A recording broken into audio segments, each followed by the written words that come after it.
In this episode, I want to talk about rumination. There was a great comment from the Soul Recovery Facebook community, and it was a question. It says, does anyone else have a running obsession in their head of conversations they'd like to have with someone in their lives? Seems like I spend way too much time ruminating about perceived grievances and what I'd like to say. Doesn't that sound familiar? This was a huge part of my life from the past before I found soul recovery. Just those arguments that we have over and over and over with people who aren't present with us and ruminating over these grievances, over these frustrations. In this episode, I talk about steps that you can use to help calm your mind. This is the use of soul recovery to find inner peace, a spiritual path to a happy and healthy life. Enjoy the episode. My name is Reverend Rachel Harrison, and this is the Recover Your Soul podcast, a spiritual path to a happy and healthy life. I started Recover Your Soul after having profound changes in my life from my recovery of alcoholism, control addiction, and codependency. I was guided to share the tools and principles of spirituality and soul recovery to help others transform their lives as mine was transformed. For us to overcome external circumstances, we must first turn the attention to ourselves, focusing on inner change. Positive results in our lives will follow. As a spiritual coach, I can support you on your path to make deep and real changes that will bring you a life of peace, happiness, connection, and abundance. Visit the website recoveryoursoul.net to book coaching sessions, read the blog, listen to some of my original music, and subscribe to receive email updates. I think of Recover Your Soul as a community. Follow us on social media, join the private Facebook group, and even our monthly soul recovery support group on Zoom to support each other and connect. For an extra episode each week and to support the podcast, become a Patreon member or subscribe on Apple Podcasts. Together, we can do the work that will recover your soul. Welcome to Recover Your Soul. I'm Rev Rachel, and I am really honored to have you here with me today, listening to this podcast and becoming part of this community. If you're returning, I am so thankful that we just continue to grow and reach more people and bring soul recovery and inner light and healing to even more people. And if you're new, I'm so glad you're here. You found this for a reason. You are here for a reason. I have no question that there are no mistakes in any of this. So I hope you enjoyed this and all of the episodes to help bring you to a spiritual path to a happy and healthy life, soul recovery. For today's episode, I wanted to refer to something that came up on the Recover Your Soul Facebook community page. And if you haven't gone to Facebook and just liked the general Recover Your Soul page, which I would really appreciate if everybody would do that, but even more so, there is a community page. We now have over 400 people and growing every single day who are on this Facebook community. And it's a place where we can share inspiration. We can ask questions. Sometimes I post things about upcoming podcasts or events that are happening, but most importantly, it's a place for the community to connect and inspire each other on this soul recovery journey, to bring hope and love into each other's lives. And so one of the members asked this great question, and I thought, yes, I'm going to talk about this on the podcast. It says, does anyone else have a running obsession in their head of conversations they'd like to have with someone in their lives? Seems like I spend way too much time ruminating about perceived grievances and what I'd like to say. First of all, I just want to say thank you for going onto the page and asking that fabulous question. People responded back, and there was a nice little conversation around what people do to alleviate those conversations that happen in our head. And the reason why I wanted to bring this up is because this was huge in my mind. I used to spend so much of my time and energy on the past, on past conversations, past situations, ruminating over them. And then in addition to that, I spent a whole bunch of time talking to this person who wasn't present with me in my mind, try to fix those conversations and then prepare for how I was going to speak to them coming in the future.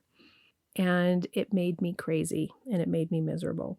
So that's what we're going to talk about today, because this is something that happens to so many of us. If this is going on with you, you are not alone. You are not alone. There's some metric somewhere that says that 90% of what our mind thinks about are thoughts that we've already had, and almost all of that, some substantial large number of that, is about the past, is about this going over and going through our past. Now, you've heard me say in soul recovery before that we don't want to discount the past. It's not about just shutting the door on it and saying, well, the past is the past. There's nothing I can do about it. What we want to start doing in soul recovery is we want to start having awareness and a tenderness of what is it that's hurting us? What is it that we're ruminating about? And instead of spending that time recounting those conversations and trying to have them a different way, which we have no control over because it is over, but it's more about starting to look underneath the surface and finding the patterns and the pains that are trying to come up and be resolved for you through those thought processes. Our emotions are a navigation system. Our emotions are really valuable to us because they are trying to tell us something. So it isn't about trying to push away and not have our feelings. It's about taking control of the only place that we have control, which is within ourselves, and beginning to realize the powerlessness that we have, the not control that we have around us, is actually a freedom instead of feeling like it's something that's terrible. When I first started doing step 1, and I'm working on the soul recovery steps, so I'll give you my working title of step 1 of soul recovery, which is recognize we're powerless over people, places, and circumstances, and releasing our desire to control anything outside of ourselves.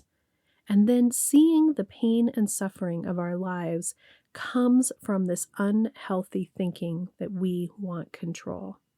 Part of this ruminating, part of this going back into my life and trying to resolve or fix or change the unchangeable is part of this realizing that we're trying to control something outside of ourselves.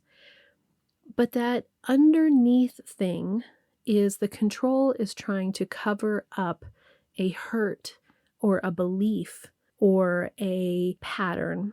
Let's go into my life and let me get my mind right to go back into times when it was really unhappy for me.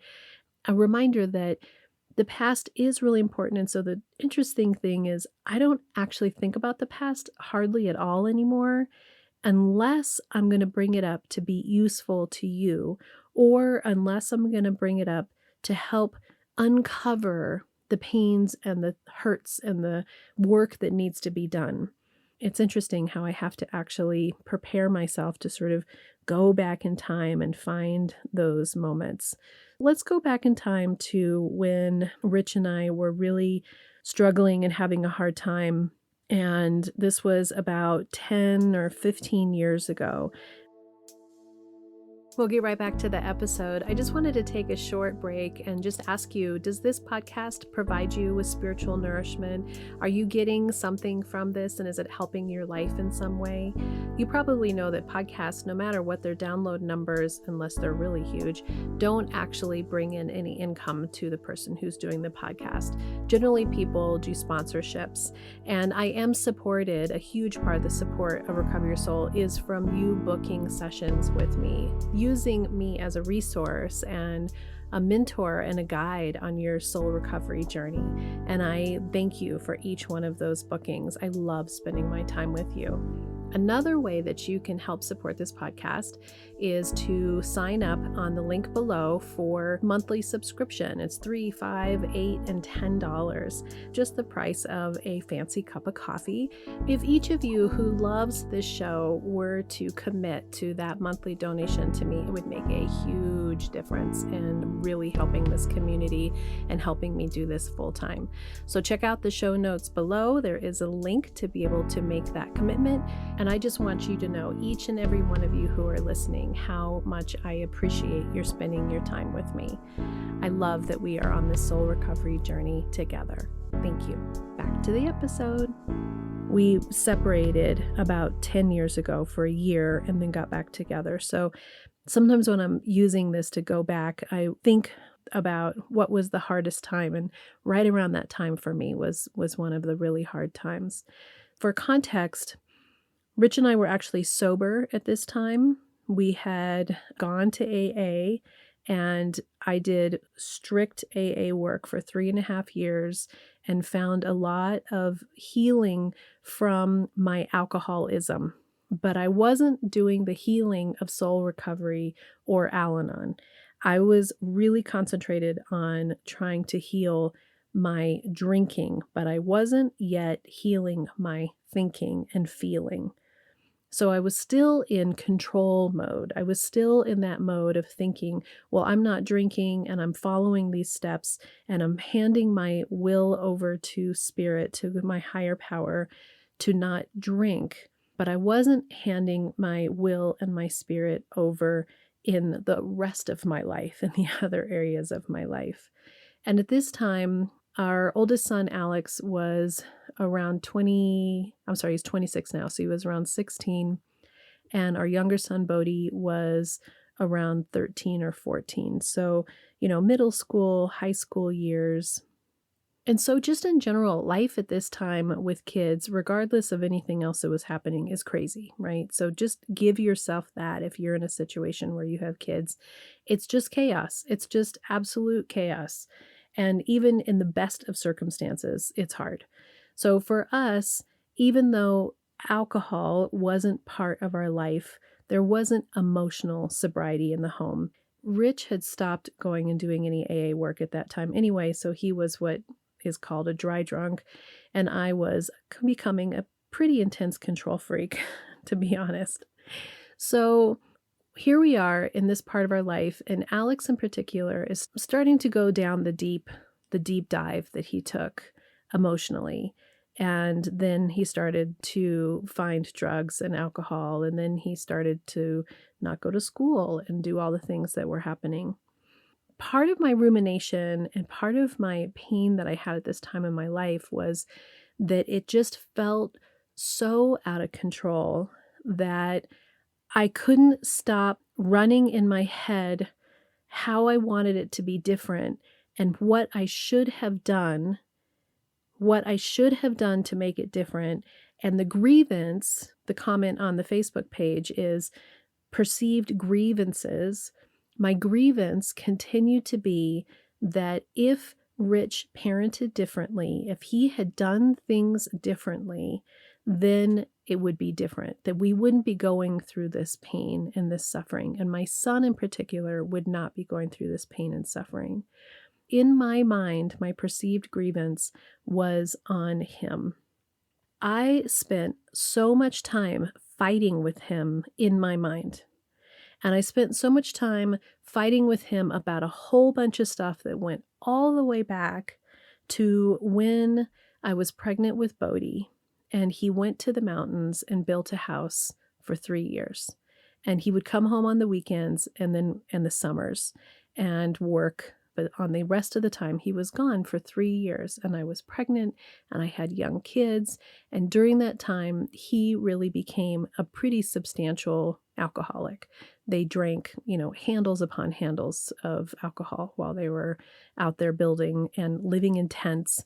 And it was a dream for him. It was a dream come true for him to have this opportunity to do this massive project that he designed, that he was building by hand, that was this beautiful house that he ended up putting together. But for me, it was a really painful time. I was mad at him on some level from the minute that he went and did that and he abandoned me. So by the time we got to the place where the wheels were really starting to fall off the bus, my grievance was that if he hadn't made other choices, if he hadn't fallen into his alcoholism, that if he had been around more, that if he supported me more, that if he was not having such expectations that were unrealistic of what I thought for the kids, and he wasn't so hard on Alex, then Alex wouldn't be in this place that he was today. And just thinking about these things again, I can feel that pit in my stomach. I can feel the tightness in my throat. So I spent all this time being mad at him. And I spent a lot of time having those conversations with him and blaming him when he wasn't there because I was too afraid to have the actual conversations with him about what I felt in his presence. So in his presence, I was just cold or irritable or nitpicky or not attentive, or sometimes I was upset, sometimes I was critical. What he felt was that I was never on his side. And he's talked a lot about how it seems like he would share whatever was happening with him in his life, and I was always the devil's advocate. I was always the one who wanted to share what the other person's perspective was and why he might be doing things wrong. And when I look back on it, it was because in my mind, I was having all these conversations with him of trying to let him know how he should be somebody else, where he messed it up, where he left us, where he left me, how he could have been different, how he could have been better. And if he had done that, then it wouldn't have hurt our kid.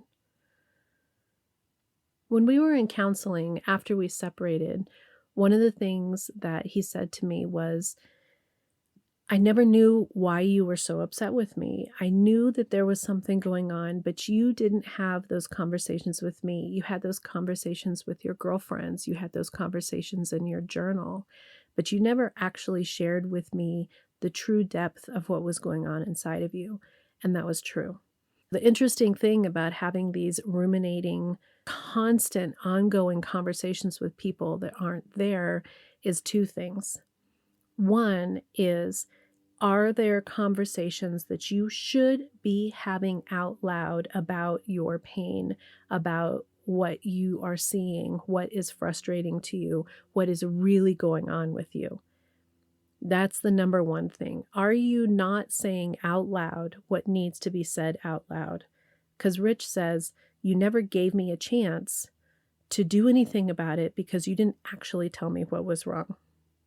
The second part is how much of the rumination is going on about these grievances that actually aren't about them, that are about our own need to reach in, to turn the attention to ourselves, to look underneath all of that from all those years ago when he went off and built that house was abandonment for me, was really feeling like I got left behind. And I got left behind, and what got brought back was a totally different person who was an extreme alcoholic. And that was not the person who left when he started that project. That wasn't the person who was with me with my first pregnancy and my first baby. This person came back and was totally different. Now, is he going to be different than how he turned out? No, I can't make anybody be somebody else. But because I couldn't be present with what was and do the steps that we learned in Al-Anon and in soul recovery about looking honestly at the situation, doing our own process work, having clean, clear conversations, having clean, clear boundaries, really sharing our vulnerable feelings, not our mean, bitchy, pissed off feelings. Because I didn't have that capacity at that time to communicate with him in those ways, then my mind just got all jumbled up. And so the truth is that we have to be gentle to ourselves in going back and looking at these processes, to not judge ourselves and say, I can't believe you did that. Why did you not know better? We didn't know better. I didn't know better. I didn't know better.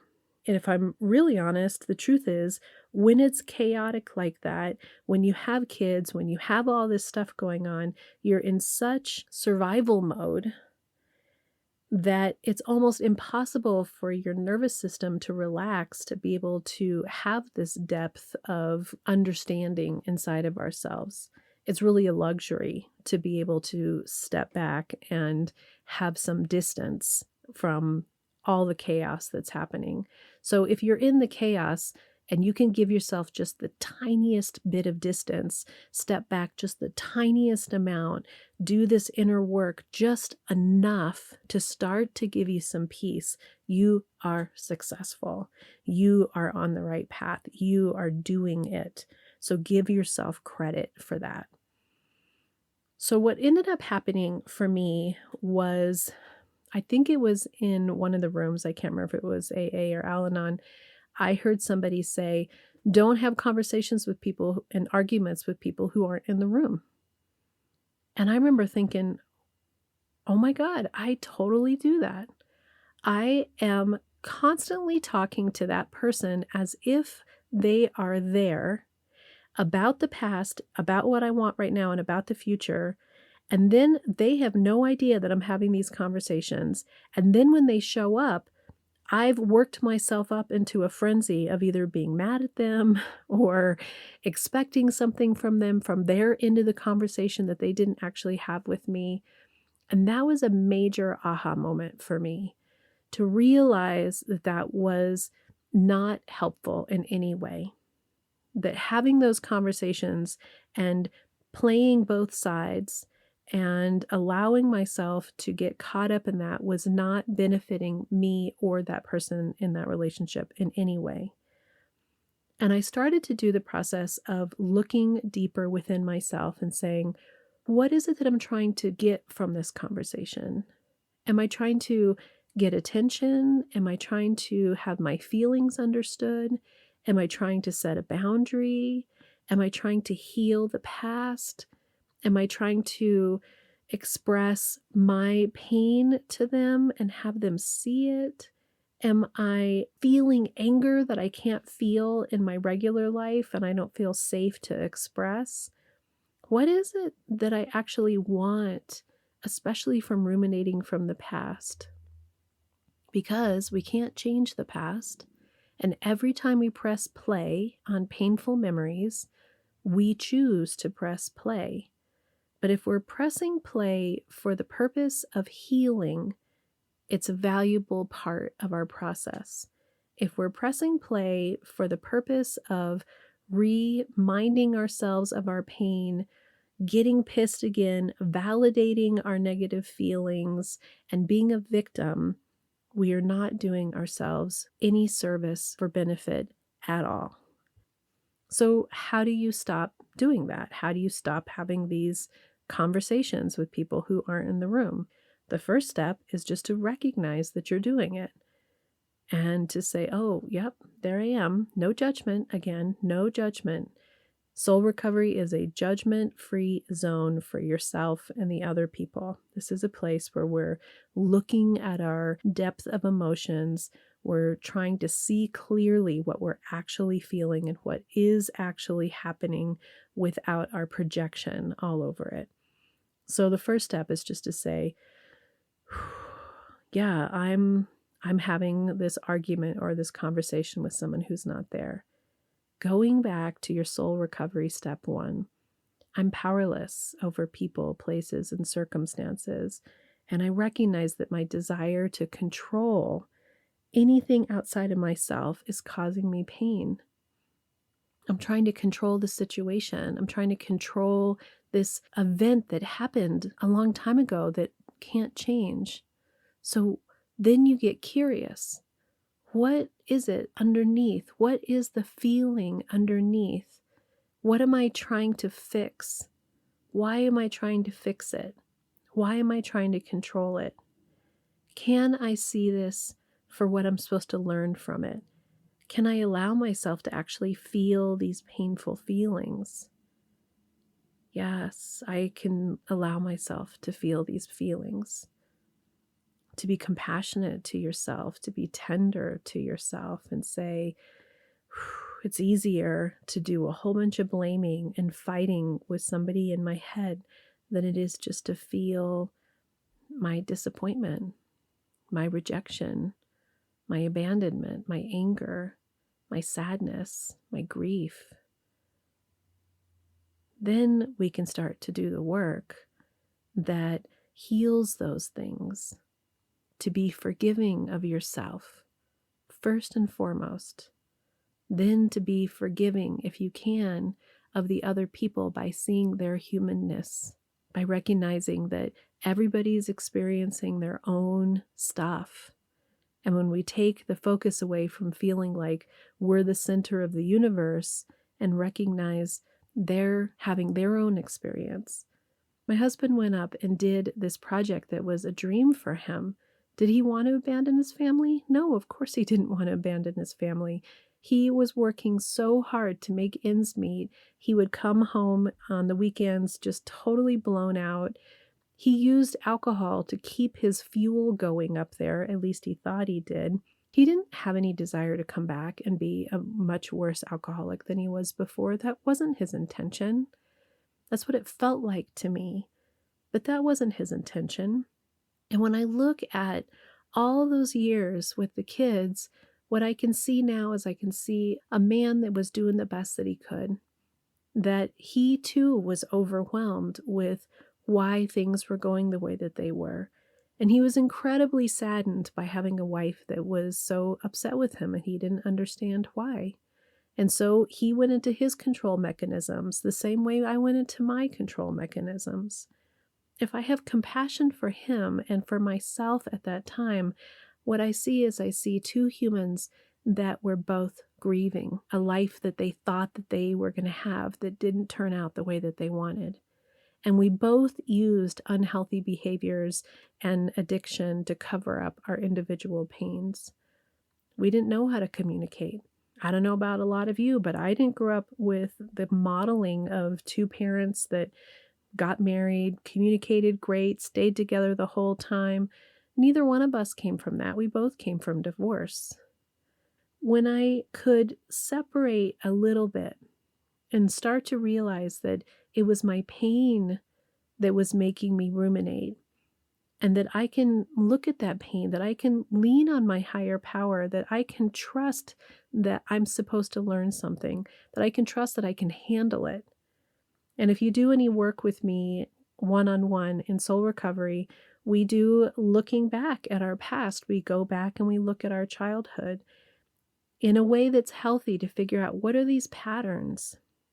So when I started to discover what the patterns were and what my belief systems were, that I was trying to use these arguments, these constant arguments in my head to relieve, then they started to break apart.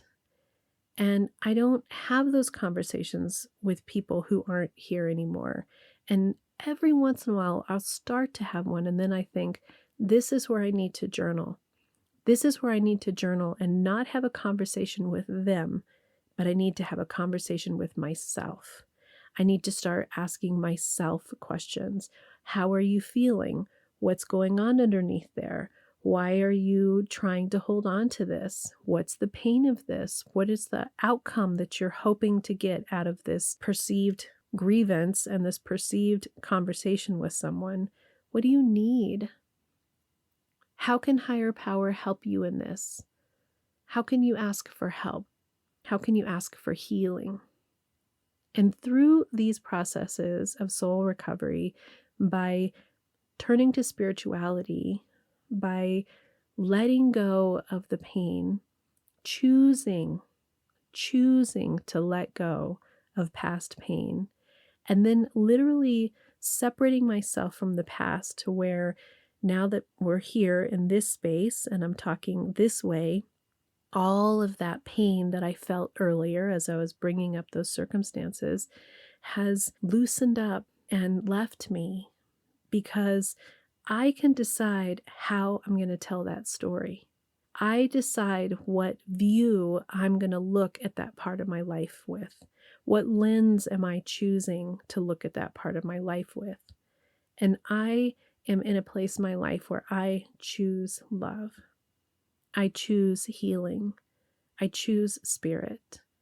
And I choose to believe that these were lessons that I was supposed to have an opportunity to grow from if I choose to see it that way, and that life is hard. It doesn't promise that it's going to be without complexity. And we all made it through it. We made it through it. But I want to be able to communicate clearly what I need. And the more that I understand what's underneath all those feelings and fears underneath, and I heal them, and I allow myself to move past my grievances and my guilt and my shame and my frustration with the world, the more all of it is just opening up and there's clarity. And then I can have the conversations with the people that I was having in my head, not from a place of pain, but from a place of purpose, clarity, kindness, and compassion. And in those conversations, learning to let go of the outcome, letting go of what I think is the right answer. Do you want to be happy, or do you want to be right? I choose happy. If you are still having these ruminating situations and conversations in your life, and you want someone to help support you through it and help you get to the other side, that's what spiritual coaching with me is all about. I'm here to support you along the way. So don't hesitate to reach out to me. Book a session from the website. And the show notes below this episode is a code to get your session 40% off your first session with me. Let's do this work together. I want to give you the peace that I've found in my life. That's what soul recovery is all about. If I can do it, you can do it. If I can do it, you can do it. Because together, we can do the work that will recover your soul. Until next time, namaste. Are you wondering, how do I go deeper on my soul recovery journey? Or how do I support this great podcast? Well, here's your call to action. If you're ready for real inner change and would like to work directly with me, visit the website and book a coaching session. I'm here to support you on your unique path. I'm here to help you let go of the past, to deepen your connection with higher power, whatever that is for you, and then to discover and step into a happy and healthy life of your making. You can also become part of the soul recovery community. One way is to join the support group. It's the first Monday of every month. It's on Zoom from 6 to 7 p.m. Mountain Time, and you can register on the website and get your Zoom link. It's the same link every month. We are also on social media. Of course, there's Facebook, Instagram, TikTok, YouTube, and now even Insight Timer. Yes, lots of ways to connect. There is even a private Facebook group that will allow you for more communication and conversation about soul recovery with your community. If you'd like an extra bonus episode every Friday, you can become an Apple Podcast subscriber or choose your tier level of giving on Patreon. I'd also love all the listeners to subscribe on the website so that I can keep you informed on what's going on with the podcast, the community, with me, and anything that's up and coming and new and great about soul recovery. Also, if you just take a little bit of time and give me 5 stars, a quick review, share the podcast with friends and family, make sure you're subscribing however you listen to the podcast, we're helping even more people to have soul recovery in their lives. If this podcast is providing you spiritual nourishment and inspiration, thank you for going to the website, pushing the donate button, and giving whatever feels right to you. It means so much to me because I have this mission of sharing soul recovery with the world, and your donations, your bookings, your subscriptions, everything that you do to be part of this community is making all that happen. Together, we can do the work that will recover your soul.